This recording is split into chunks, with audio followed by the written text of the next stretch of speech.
BJP सांसद गौतम गंभीर हमारे साथ हैं।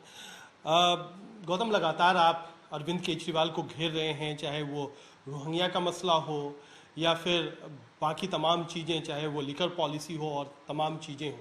लेकिन कहीं ना कहीं रोहिंग्या मसले पर आपकी सरकार में भी दो आवाज़ सुनाई पड़ा, एक हरदीप सिंह पुरी साहब का और दूसरा गृह मंत्रालय का। इस पर मौका मिला है और आपको जवाब यहाँ पर भी शायद देना पड़ेगा। पिछले 7 साल से हम ही तो जवाब दे रहे हैं, और क्या गलत घेर रहे हैं? जब स्कूल कॉलेज हॉस्पिटल की बात करते हैं दिल्ली में कि पिछले 7 साल में एक भी स्कूल कॉलेज हॉस्पिटल नहीं बना, एक भी नया फ्लाईओवर नहीं बना, कोई डीटीसी बसेस की इंक्रीज नहीं हुई, तो क्या हम गलत घेरते हैं?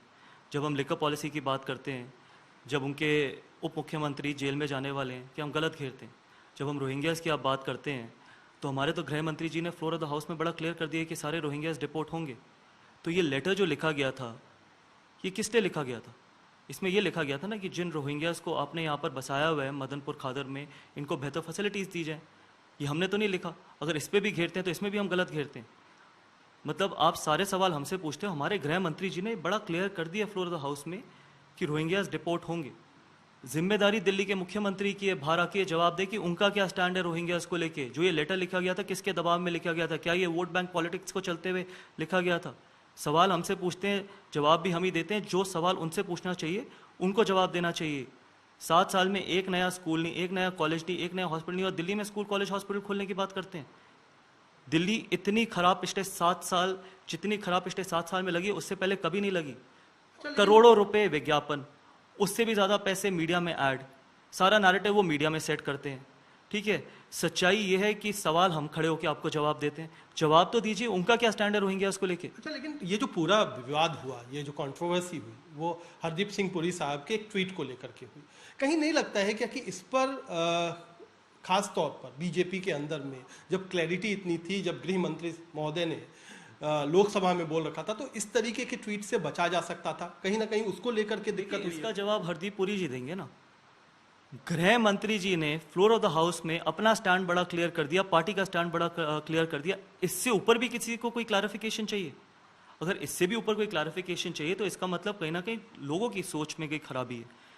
क्लैरिफिकेशन तो आपको दिल्ली के मुख्यमंत्री से मांगनी चाहिए कि उनका क्या स्टैंड है रोहिंग्यास को लेके। सिंपल सवाल जो मैंने ट्वीट की थी लेटर, वो लेटर क्यों लिखा गया था? उसमें यह लिखा गया था कि इनको बेटर फैसिलिटीज देनी चाहिए। तो सिंपल एक लाइन का सवाल पूछिए, एक लाइन का जवाब ले लीजिए। हमारा तो स्टैंड जो हमारे गृह मंत्री जी ने बोला है वो पूरे देश के सामने बोला है, वही स्टैंड है, वो आगे भी स्टैंड रहेगा।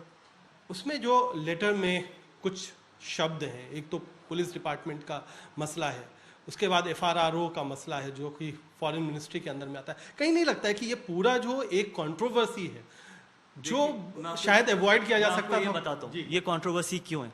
ये कंट्रोवर्सी इसलिए है कि जब अरविंद केजरीवाल घिरने लगते हैं, जब एक्सपोज होने लगते हैं, तो वो डाइवर्ट करने लगते हैं, वो इस तरीके की गंदी राजनीति करने लगते हैं।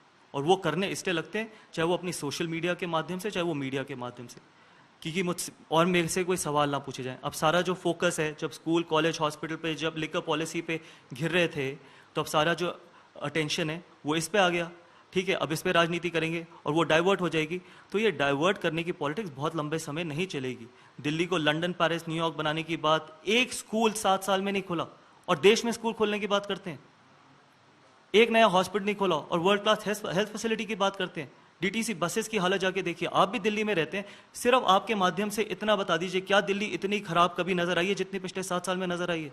करोड़ों रुपए आप जो अपने एडवर्टाइजमेंट पर लगाते हो, कुछ तो शर्म करिए, कुछ तो शर्म होनी चाहिए। क्योंकि ये दिल्ली की मेहनत, लोगों की मेहनत का पैसा है, ये सिर्फ डाइवर्ट करने की पॉलिटिक्स है। और आप आज लिख लीजिए, आगे आने वाले टाइम में लोग इनको एक्सपोज करेंगे। आज बीजेपी करिए, दिल्ली की जनता इनको एक्सपोज करेगी। एक आखिरी सवाल, एक कैंपेन लॉन्च किया अरविंद केजरीवाल ने एक दिन पहले, मेक इंडिया नंबर 1। आपको भी कहा कि आप भी आइए, जुड़िए, बीजेपी वाले जुड़े हैं, कांग्रेस वाले जुड़े। ये क्या लगता है कि एक तरीके से 2024 में कितना बड़ा चैलेंज बीजेपी के लिए अरविंद केजरीवाल? कितनी सीटें उनकी लोकसभा में? कितनी सीटें उनकी लोकसभा में बताइए? कोई भी नहीं। घर पे बैठ के सपने तो आप कोई भी ले सकते हैं। दिल्ली को लंदन, पेरिस, न्यूयॉर्क बनाने के भी सपने आपने दिल्ली को बेचे थे।